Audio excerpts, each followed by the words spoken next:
Hello mga ka-caring, Mrs. N here of Mama Karen's Garden. Ayan nakikita nyo yung mga kamatis, medyo tumaas na. So, kailangan na natin gawan ng trellis. Ang ipapakita ko po sa inyo today is paano gumawa ng simple trellising.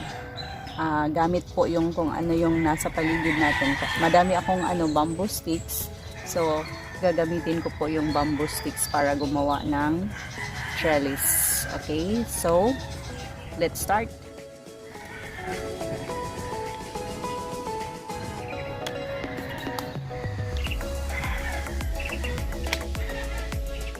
By the way, mga ka-caring, ito ulit yung gagamitin ko. Okay, so the reason kasi na ito yung gusto kong gamitin kasi if gagamit po ako ng lansang, okay,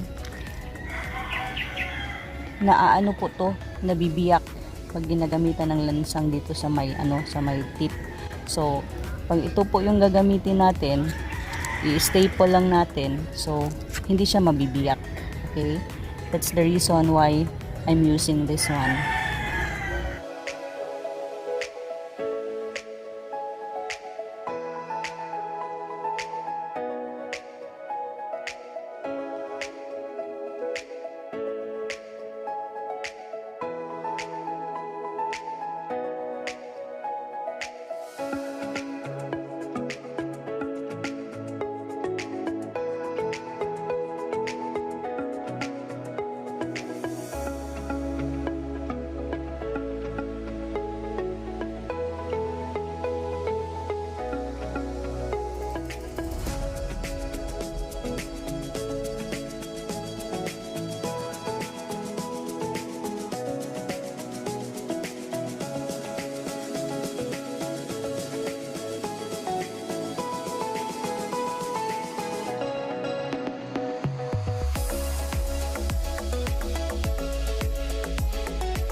There, mga ka-caring, it's so easy.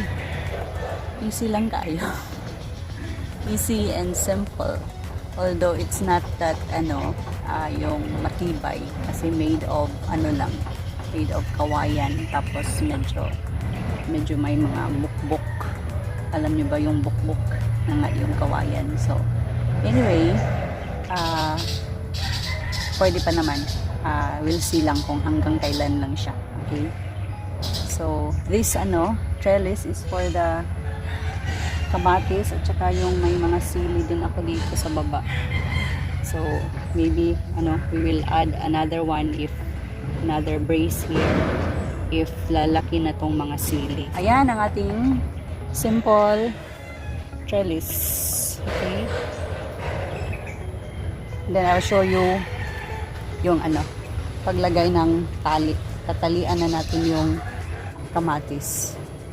Para pag hahangin ng malakas or uulan, they are safe.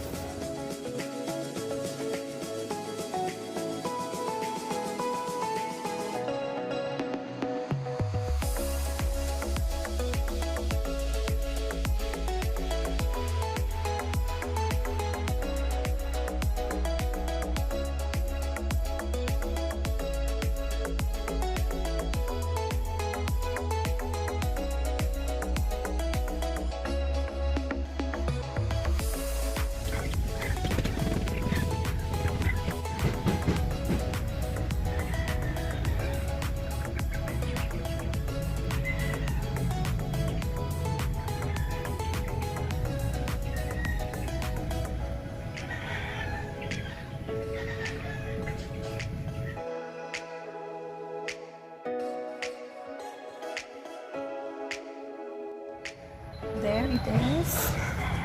Yan, tapos na tayong lagay ng mga tali. Yung iba, hindi ko pa nilagyan kasi maliit pa. So, we'll just let them grow a bit. Okay. So, yan. They're so secure. Yan. Also there. Ayan, lumabas na si Haring Araw. Okay.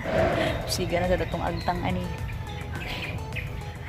I'm happy because as early as 6 a.m. to 7 a.m. I accomplished this. Okay, so thank you po.